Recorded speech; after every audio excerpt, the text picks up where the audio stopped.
السلام علیکم ورحمۃ اللہ وبرکاتہ۔ نحمدہ ونصلی علی رسولہ الکریم، اما بعد، اعوذ باللہ من الشیطان الرجیم، بسم اللہ الرحمن الرحیم۔ قد افلح المؤمنون الذین هم فی صلاتهم خاشعون والذین هم عن اللغو معرضون والذین هم للزکاة فاعلون۔ صدق اللہ العظیم۔ اللهم صل على محمد وعلى آل محمد كما صليت على إبراهيم وعلى آل إبراهيم إنك حميد مجيد۔ اللهم بارك على محمد وعلى آل محمد كما باركت على إبراهيم وعلى آل إبراهيم إنك حميد مجيد۔ مجھے امید ہے کہ آپ تمام ساتھی خیر و عافیت سے ہوں گے۔ اللہ پاک سب کو صحت مند رکھے، تندرست رکھے۔ شاید آپ لوگ بھی ہمارے لیے ایسی دعا کرتے ہوں گے جب اللہ تعالیٰ نے ہماری بھی خیر کر لی۔ روڈ پر گاڑی چلاتے ہوئے سامنے میرے خیال سے 20-22 سال کا لڑکا پتنگ لوٹنے کے اس سے میری گاڑی کے آگے آ گیا، اور کرم بڑا فضل پروردگار کا، اس رب کریم کا میں کس زبان میں شکر ادا کروں کہ میری گاڑی کی سپیڈ زیادہ نہیں تھی، ورنہ سر ضرور پھوٹتا یا فریکچر ضرور یا کوئی نہ کوئی ایسی بات ضرور ہوتی ہے، اللہ بس زبان پہ بھی نہیں لانا چاہیے۔ لیکن جو اس کو بچانے کے چکر میں اچانک جو گاڑی موڑی ہے، تو اچانک سے پھر کیونکہ گاڑی موڑنے سے یا بریک لگانے سے پھر گاڑی کنٹرول نہیں ہوتی، سلپ ہو گئی اور آگے ڈیوائڈر میں جا کے جو ہے میں گھس گیا اور چوٹ لگی پیروں پہ کافی زیادہ۔ امت کے تمام بیماروں کے لیے شفا کی دعا کریں۔ اور ہمارے بس دیکھیے ایسے بچے، ماں باپ گھر پہ بیٹھے ہیں، بچے پتنگ ہائی وے پر لوٹ رہا ہے، یہ نہیں کہ گلیوں کی بات ہے، یہ ہوئی ہائی وے پر، باہر سڑک پر، روڈ پر جہاں ٹرک اور بسیں چلتی ہیں۔ اللہ نہ کرے، اللہ نہ کرے میری گاڑی اس کے لگ جاتی، جو میرے چوٹ لگی اس کے لگ جاتی، ماں باپ اسی وقت لڑنے مرنے آ جاتے، پولیس بھی لے آتے۔ اب پتہ نہیں بچہ اس طریقے سے کہاں ہے۔ اللہ نہ کرے میری گاڑی چھوڑو، وہاں کار ہوتی یا خدا نہ خواستہ بس اور ٹرک ہوتے اور نہ لگاتے بریک، کوئی بھی بات ہو سکتی تھی، کچھ بھی ہو سکتا تھا۔ بھائی خدا کے واسطے بچوں سے، لڑکوں سے درخواست کرتا ہوں کہ اپنی جان کو ہتھیلی پر رکھ کر اس قسم کی چیزیں نہ کیا کرو۔ پتنگ کی ڈور پکڑنے کے چکر میں اس کو یہی نہیں پتا میں کہاں ہوں، روڈ پر ہوں، کہاں ہوں، کدھر دیکھنا چاہیے، کہاں بھاگنا ہے، بس دوڑ رہا ہے، آسمان کی طرف دیکھ کے دوڑ رہا ہے بس۔ اس سے بچنے کی ضرورت ہے۔ چلیے آج ہماری یہ زکوٰۃ کورس کی آخری کلاس ہے، اور اس کلاس کے اندر زکوٰۃ کے بچے ہوئے کچھ مسائل لے لیں گے، اور کیونکہ سارے ہی مسائل جو کہ ہزاروں کی تعداد میں ہوتے ہیں، بعض مرتبہ تو مسائل لاکھوں کی تعداد میں ہوتے ہیں، ان سارے مسائل کو لے لینا تو پھر پاسبل نہیں ہوتا۔ تو میں پہلے ہی اس بات کی جو ہے معذرت کرتا ہوں کہ اگر کسی کا کوئی مسئلہ رہ جائے تو مجھ سے پوچھ لیجئے گا، واٹس ایپ پر ڈال دیجئے گا، اس مسئلے کو انشاءاللہ رمضان کے مہینے میں کور کر لیں گے۔ کچھ بچے کچھ مسائل ہیں زکوٰۃ کے، ان مسائل کو رمضان کے اندر لے لیں گے، ٹھیک ہے؟ جیسے بہت ممکن ہے شیئرز کی زکوٰۃ کس طریقے سے نکالی جائے، یہ بہت ہی پیچیدہ مسائل ہیں، لوگوں نے اس بارے میں پوچھا۔ تو جب میں اس میں گیا تفصیل کے اندر تو پتہ یہ چلا کہ صرف شیئرز کی زکوٰۃ کیسے دینی چاہیے، 2-3 سبق تو اسی پہ ہو جائیں گے، اور اس سبق کے اندر صرف وہی لوگ انٹرسٹڈ ہوں گے جن لوگوں نے شیئر مارکیٹ میں کچھ ان کا شیئر ہوگا، ہر کوئی اس میں جو ہے انٹرسٹڈ نہیں ہوگا۔ تو اس لیے میں نے یہ سوچا کہ اس پر سبق پڑھانا اور اس کو لمبا کرنا فی الحال مناسب نہیں ہے۔ اگر کسی کا کوئی مسئلہ ہوگا، شیئر مارکیٹ کی شیئرز کی زکوٰۃ نکالنا چاہتا ہوگا تو پرسنل میں پوچھ لیجیے گا، میں انشاءاللہ عز و جل چاہے تفصیلی ہی بات کیوں نہ ہو جواب دے دوں گا۔ البتہ کچھ اور چیزوں کی زکوٰۃ ہے، جیسے کرپٹو کرنسی وغیرہ میں لوگوں نے انویسٹ کر رکھا ہے، لوگ پوچھتے ہیں اس کی زکوٰۃ کیسے دیں، تو کرپٹو کرنسی میں تو انویسٹ ہی جائز نہیں ہے، زکوٰۃ کا تو سوال ہی پیدا نہیں ہوتا۔ جس کسی بندے نے اس میں انویسٹ کیا ہے وہ اپنی جو اس کی کیپٹل تھی، اصل رقم تھی، وہ لے لے، باقی جو کچھ بھی اس میں پروفٹ ہوا ہے وہ سب اس کو جو ہے وہ کسی غریب کو دے دے، جیسے زکوٰۃ کہہ رہا ہوں، جیسے وہ بینک کا انٹرسٹ آتا ہے نا، بغیر ثواب کی نیت کسی کو دے دیتے، ایسے دے دیں، کیونکہ وہ جوا ہے اور اس پر جو پروفٹ ملتا ہے وہ پروفٹ نہیں ہے بھائی، وہ جوا ہے، وہ سود ہے ایک طریقے سے۔ تو جوا اور سود کی کمائی پر آپ زکوٰۃ نکالیں گے، اس لیے اس سے بچنے کی ضرورت ہے۔ بہت سارے ساتھیوں نے پوچھا تھا کھیت پر کس طریقے سے زکوٰۃ نکالی جائے، میں موٹی موٹی بات بتا دیتا ہوں، تفصیل پھر کیونکہ موقع نہیں ہے اس لیے تفصیل میں نہیں جانا چاہتا۔ کسی کو اگر تفصیل پوچھنی ہو تو بعد میں پوچھ لیجیے گا۔ کسی کی زمین ہے اور کھیت ہے اور وہ کنویں وغیرہ کے پانی سے اپنے ٹیوب ویل وغیرہ لگا کر کے اس کو سیراب کرتا ہے، پانی دیتا ہے، تو اس میں 5% ہے زکوٰۃ۔ عام طور سے جو زکوٰۃ ہوتی ہے وہ 2.5% ہے، لیکن کھیت کے اندر اس بات کا خیال رکھا جائے کہ اس کا پھر وہ 5% ہے اگر وہ کنویں وغیرہ کے پانی سے اس کو سیراب کیا جاتا ہے۔ موٹی موٹی بات بتا رہا ہوں میں، ڈیپ میں نہیں جا رہا۔ اور اگر بارش کے پانی سے اس کو کھیت کو سیراب کیا جاتا ہے تو اس کھیت کا عشر ہے 10%، ٹھیک ہے؟ تو یہ اللہ تعالیٰ نے ایک معاملہ رکھا ہے کھیتی کے اوپر کہ ان کی زکوٰۃ جو ہے وہ 10% ہے، 2.5% نہیں ہے، 10% بارش کے پانی کی شکل میں اور 5% کنویں کے پانی کی شکل میں۔ تفصیلات انشاءاللہ پھر کسی اور موقع پر جانوروں کے تعلق سے لوگوں نے پوچھا تھا جانوروں میں کیسے زکوٰۃ نکالی جائے. تو جانوروں کا جو معاملہ تھا وہ پہلے پرانے زمانے میں تھا. آج تو اس کی نوعیت اور صورت بہت کم ہے. گاؤں گھوٹوں کے اندر بھی لوگ زیادہ جانور وغیرہ نہیں پالتے. اونٹ کا معاملہ الگ ہے، بھینس کا الگ ہے، بھیڑ بکریوں کا الگ ہے. تو اس کی جب زکوٰۃ کی باری آئے گی، اس کے اندر بتانے کی باری آئے گی، تو انشاءاللہ اس کو اگر آپ لوگ سوال زیادہ کریں گے اس متعلق کہ نہیں بھی اس کی بھی وضاحت ہونی چاہیے، تو رمضان میں جب زکوٰۃ کا جو ہے وہ لے لیں گے تو اس میں انشاءاللہ بیان کر دوں گا جانوروں کی زکوٰۃ کیسے ہونی چاہیے، کیونکہ تفصیل ہے اس لیے میں یہاں پر اس کو چھوڑ رہا ہوں. گزشتہ نشست میں زکوٰۃ کے تعلق سے یہاں تک بات آ گئی تھی کہ ایڈوانس زکوٰۃ نکالنا کیسا ہے. اس کا بھی میں نے جواب دے دیا تھا. زکوٰۃ کے متعلق اگر کوئی بات آپ کے ذہن میں رہ گئی ہے یا آپ نے پچھلی کلاسز نہیں دیکھی، نہیں سنی ہے، تو آپ ان کلاسز کو دیکھ لیجیے، ان کو سن لیجیے، اس کے اندر ساری وضاحت آپ کو مل جائے گی انشاءاللہ. ایک سوال جو لوگ پوچھتے ہیں، کئی بار ہم سے بھی پوچھ چکے ہیں، کہ غیر مسلم کو زکوٰۃ دینا کیسا ہے. غیر ایمان والا، ہمیں زکوٰۃ نکالنی ہے اور غیر ایمان والا ہے، پریشان حال ہے، کیا ہم اس کی مدد کر سکتے ہیں زکوٰۃ کی رقم سے؟ تو علماء نے فرمایا کہ زکوٰۃ پر غریب مسلمان کا ہی حق ہے. غریب ہو، ایمان والا ہو، اسی کا حق ہے. صدقہ واجبہ، دو طرح کے صدقے ہیں، یاد رکھیے گا. ایک تو واجب صدقہ جیسے زکوٰۃ، اور ایک صدقہ فطر، یہ بھی واجب ہے. اس پر صرف اور صرف غریب مسلمان کا حق ہے. آپ کسی غیر ایمان والے کو نہیں دے سکتے. اگر آپ نے دیا تو ادا نہیں ہوگا، دوبارہ نکالنا پڑے گا. لہٰذا جو غریب مسلمان ہوتے ہیں، نادار ہوتے ہیں، زکوٰۃ یا صدقہ فطر جو واجب صدقہ ہوتا ہے، یا آپ نے منت مان لی، اس قسم کے جو واجب صدقے ہوتے ہیں، یہ تو غریب ایمان والوں کو ہی دینا چاہیے. رہی یہ بات کہ غیر ایمان والوں کی پھر مدد نہیں کرنی چاہیے اگر کبھی ان کو ضرورت پڑ جائے اور ہمارا دل پسیج ان کی طرف سے، اور اچھا ایک اسلام کا اچھا سبق جائے گا کہ دیکھو مسلمان اس طریقے سے بھی مدد کرتے ہیں. اور آج جو ماحول میں گندگی گھولی جا رہی ہے مسلمانوں کے خلاف، اس کو صاف کرنے کا موقع آئے گا. تو علماء نے فرمایا نفلی صدقہ وہ آپ دے سکتے ہیں. اور نفلی صدقے کی کوئی فکس مقدار تو ہے نہیں، آپ جتنا چاہیں دے دیں، 1000 لاکھ جو آپ کی حیثیت ہے، جو آپ کا معاملہ ہے، جس طریقے سے بھی آپ اس کی مدد کرنا چاہیں آپ اس کی مدد کریں، بلکہ کرنی چاہیے. ٹھیک ہے نا، تاکہ اس کے دل میں آپ کی طرف سے جو ہے وہ جو باتیں آج کل کے ماحول میں اس کے دل میں ڈالی جا رہی ہیں وہ صاف ہو جائے، نفرت ختم ہو جائے. ایک بھائی یہ پوچھتے ہیں کہ کرائے پر زکوٰۃ کے متعلق ذرا وضاحت بھی کر دیجیے گا، کیونکہ یہ مسئلہ آیا تھا. اچھا، آج کی کلاس میں میں وہ مسائل لے رہا ہوں جو اس کلاس کے دوران لوگوں کی جانب سے آئے ہیں. یہ سبق میں تو نہیں تھا، سبق تو اور تھا، جیسے کہ میں نے بتایا یہ کیا کہتے ہیں پلاٹ کی، کھیت کی اور یہ جانوروں کی زکوٰۃ کے متعلق یہ بتاتا میں. لیکن میں نے یہ سوچا کہ لوگوں نے جو سوالات بھیجے ان کو لے لیا جائے اور کورس کا یہ حصہ چھوڑ دیا جائے. شیئرز کی زکوٰۃ، کھیت کی زکوٰۃ، جانوروں کی زکوٰۃ، اس کو پھر کسی اور موقع پر انشاءاللہ رکھ لیا جائے گا، کیونکہ یہ بھی موٹے موٹے مسائل ہیں لوگوں کو پیش آ رہے ہیں، تو اس کا اس لیے بیان کرنا زیادہ ضروری تھا. تو کرائے کے زکوٰۃ کے تعلق سے 2-4 باتیں یاد کر لیجئے، یاد رکھ لیجئے. ایک تو کرائے کی صورت یہ ہے کہ آپ نے اپنا کوئی گھر، آپ نے اپنی کوئی دکان، آپ نے اپنی کوئی چیز کرائے پر دے رکھی ہے، دے دیا آپ نے اور بندے نے لے رکھی ہے. اب آپ کو وہ جو کرایہ دے رہا ہے، مان لیجئے وہ آپ کو 5000 روپے پر منتھ کرایہ دے رہا ہے، تو 60,000 روپے سالانہ ہو گیا. تو علماء نے فرمایا پورے سال میں جتنا کرایہ آ رہا ہے اس کرایے کو سامنے رکھے اور اس کو پورے کو دیکھو کہ وہ پورے سال کا کرایہ جو 60,000 روپے بن رہا ہے، میری مثال جو میں نے دی ہے وہ نصاب کو پہنچ رہا ہے یا نہیں؟ بالکل پہنچ رہا ہے. چاندی کا نصاب میں بتا ہی چکا ہوں، پہلا سبق سن لیجیے گا یا دوسرا سبق سن لیجیے گا.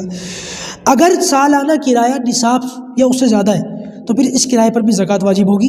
اس کرائے کا 2.5% زکوٰۃ میں نکالنا ضروری ہوگا. ایک شکل. دوسری شکل، آپ نے کہیں کرایہ دے رکھا ہے، آپ کرائے پر رہتے ہیں، کسی اور کا مکان ہے، آپ کرائے پر رہتے ہیں اور آپ نے اس کرائے میں پہلے سے آپ نے کہا بھائی وہ 6 مہینے کا کرایہ رکھ لو، میں پریشان نہیں ہونا چاہتا، 8 مہینے کا، سال بھر کا کرایہ تم رکھ لو، میں ابھی سے دے رہا ہوں. آپ نے پہلے سے ایڈوانس کرایہ دے دیا اور آپ رہنے لگے اور آپ کے اوپر زکوٰۃ آ گئی.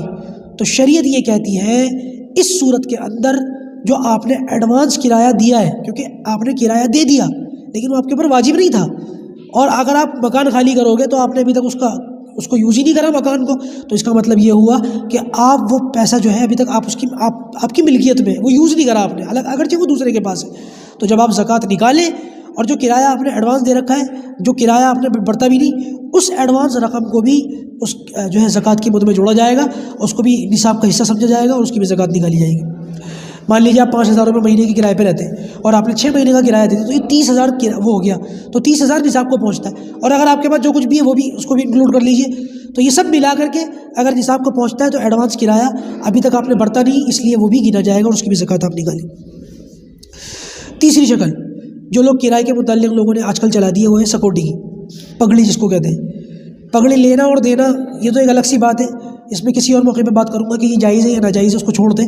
فی الحال اس کو یاد رکھیں کہ اگر کسی نے دے رکھا ہے، میں نے مان لیجیے کسی کو دے دیا 2-4 لاکھ روپے دے دیا اور میں اس کے مکان کو استعمال کر رہا ہوں، جائز ناجائز تو الگ سی بات ہے، وہ بات کی بات ہے، لیکن کیونکہ وہ رقم وہ قرضے کی اس میں آ گئی کہ میں نے کسی کو دے رکھا ہے اور اس کے آنے کی امید ہے، تو پھر اس قرضے کو جو ہے اس زکوٰۃ کو بھی جو ہے اس کی بھی زکوٰۃ نکالی جائے گی جو میں نے دے رکھا ہے، اس رقم کو بھی زکوٰۃ کے اندر گنا جائے گا۔ جو میرے پاس آیا ہوا ہے، مان لیجیے میں نے کسی کو دے رکھا ہے گھر اور اس نے مجھے پیسے دے رکھے، تو یہ میرے پاس ایک طریقے سے امانت ہے، ایک نہ ایک دن واپس جائے گا، اس لیے اس کی زکوٰۃ میرے اوپر نہیں ہے۔ بہرحال اس کے جائز ناجائز کے جو مسائل ہیں ان کو کبھی اور کریں گے، ابھی اس کو چھوڑ دیں گے۔ اچھا جی، بہت سارے لوگوں نے یہ بھی سوال پوچھا کہ کیا ہم اس زکوٰۃ میں رقم کے بجائے سامان دے سکتے ہیں؟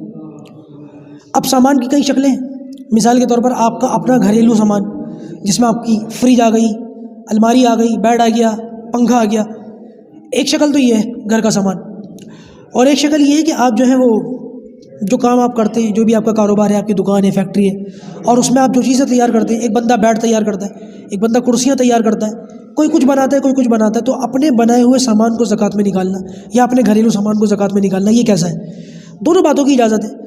آپ رقم کے بجائے جو آپ کے گھر میں سامان ہے پرانا، خراب نہ ہو، یاد رکھیے گا، آپ نے سوچا کہ نئی فریج لے آتا ہوں اور یہ پرانی فریج ہے، کیا کروں گا اس کا، خراب نہیں تھی بس ٹھیک ٹھاک تھی، پرانی ہو گئی تھی، آپ نے کیا کرا، اس پرانی فریج کو ذرا سی اس کی مرمت کروا کے بڑھیا کر کے پینٹ وینٹ کر کے آپ نے کسی غریب کو فریج دے دی، اور آپ نے نیت یہ کر لی کہ اس کی جو مارکیٹ ویلیو پوچھ لیا آپ نے، ہاں بھائی یہ پرانی فریج کتنے کی نکل جائے گی، کس نے کہا 10,000 کی، آپ کے اوپر جو زکوٰۃ واجب ہو رہی تھی اس میں سے آپ نے 10,000 روپے لیس کر دیے اور یہ فریج کسی کو اٹھا کر کے دے دی، تو اس طریقے سے آپ کا 10,000 کی زکوٰۃ ادا ہو جائے گی۔ یہی کا یہی معاملہ اپنے کاروبار کا ہے کہ آپ جو بھی کاروبار کرتے ہیں، جو بھی آپ کا کام ہے، بہرحال اس میں جو چیزیں آپ تیار کرتے ہیں اس چیز کو مارکیٹ ویلیو کے حساب سے اگر آپ زکوٰۃ میں دے دیتے ہیں تو اس طریقے سے بھی آپ کی زکوٰۃ ادا ہو جائے گی۔ اچھا جی، ایک مسئلہ لوگ پوچھتے ہیں نوکروں کو زکوٰۃ دینا کیسا ہے، جو نوکر وغیرہ فیکٹریوں میں گھروں میں کام کرتے ہیں ملازم کی حیثیت سے، تو یہ بات یاد رکھیں کہ جب ان کو زکوٰۃ وغیرہ دیں، اگر وہ مستحق ہیں تو زکوٰۃ ان کو دے سکتے ہیں، لیکن زکوٰۃ طے نہ کری جائے ان سے۔ نمبر ایک تو ان کو تنخواہ میں زکوٰۃ نہیں دی جائے، آپ ان کو جو بھی تنخواہ طے کرتے ہیں، مثال کے طور پر آپ نے یہ سوچا کہ بھائی وہ آپ نے کسی نوکر سے بات کری، میرے گھر کے کام کاج تم کرو گے، کپڑے تم دھو گے، جھاڑو تم لگاؤ گے، برتن تم کرو گے، اس نے کہا جی ٹھیک ہے، تم نے پوچھا کیا لوگے، اس نے کہا جی میں 10,000 لوں گا، آپ نے کہا نہیں میں تو 5,000 دوں گا، اس نے کہا جی میں 10,000 سے نیچے نہیں لوں گا، آپ نے کہا میں 5,000 سے اوپر نہیں دوں گا، بات اڑ گئی، آپ نے سوچا چلو ٹھیک ہے کام پر آ جانا، اور آپ نے دل میں یہ سوچا کہ 5,000 میں اس کو تنخواہ دے دوں گا اور 5,000 میں اس کو زکوٰۃ دے دوں گا، اس طریقے سے زکوٰۃ ادا نہیں ہوگی، یاد رکھنا۔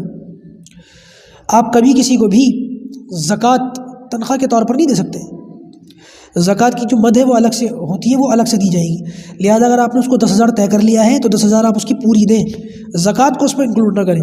ہاں آپ اوپر سے اس کو زکوٰۃ دینا چاہیں تو دے سکتے ہیں، لیکن اس کے لیے بھی یہ بات یاد رکھیں کہ اس کو امید نہ دلائیں کہ ہم تمہیں 10,000 تنخواہ دیں گے اور تمہیں اوپر سے کچھ نہ کچھ دیں گے، اور آپ کی نیت زکوٰۃ دینے کی ہو اور پتہ چلا کہ کسی وجہ سے آپ نہ دے سکے اور اس کا دل اس بات پہ چھوٹا ہو کہ میں تو 10,000 تنخواہ کے دینے کے ساتھ ساتھ کچھ اور دینے کا بھی انہوں نے وعدہ کیا تھا، وہ تو دے نہیں رہے، یاد رکھیے گا یہ غلطی ہو جائے گی، پھر یہ بھی نہیں کرنا چاہیے۔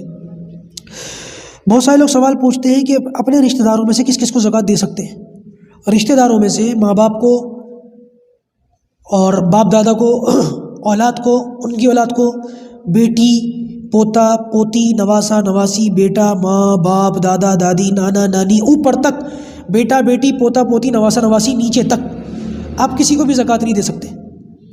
ہاں اگر آپ کا کوئی غریب بہن بھائی ہے، کوئی بھائی ہے، کوئی بہن ہے، غریب ہے، کزن بھی ہو سکتا ہے، چچا کا بیٹا ہو، خالہ کا بیٹا ہو، پھپھی کا بیٹا ہو، ماموں کا بیٹا ہو، کزن بھی ہو سکتا ہے، اپنا سگا بہن بھائی بھی ہو سکتا ہے، اگر غریب اور ضرورت مند ہے تو اس کو زکوٰۃ دے سکتے ہیں، بہن بھائیوں کو زکوٰۃ دے سکتے ہیں، کزنس کو زکوٰۃ دے سکتے ہیں، پڑوسیوں کو زکوٰۃ دے سکتے ہیں، دوستوں کو زکوٰۃ دے سکتے ہیں، بلکہ ان لوگوں کو زکوٰۃ دینے کا ڈبل ثواب ہے، یاد رکھیے گا۔ آپ کے اپنے محلے میں غریب بیٹھے ہیں اور آپ اپنی زکوٰۃ بھیج رہے ہیں باہر، کیا فائدہ ہوا اس کا؟ اپنے قریب میں تو غربت ختم کرو، اپنی رشتہ داری میں تو غربت کو ختم کرو، یہ زیادہ اچھا رہے گا۔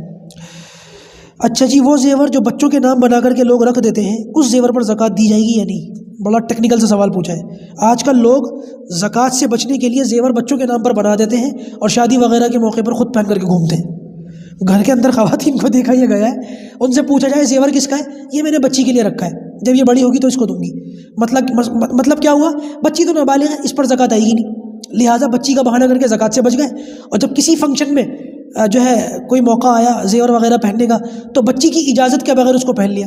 اگر یہ بچی اس کی مالک ہے تو آپ اس کو کیسے پہن سکتی ہیں؟ اور بچی نابالغ ہے تو اس کی اجازت بھی جو ہے جائز نہیں۔ اگر کسی نابالغ سے ہم کو اجازت لے بھی لیں تب بھی اس کی اجازت کا اعتبار نہیں، یاد رکھیے گا۔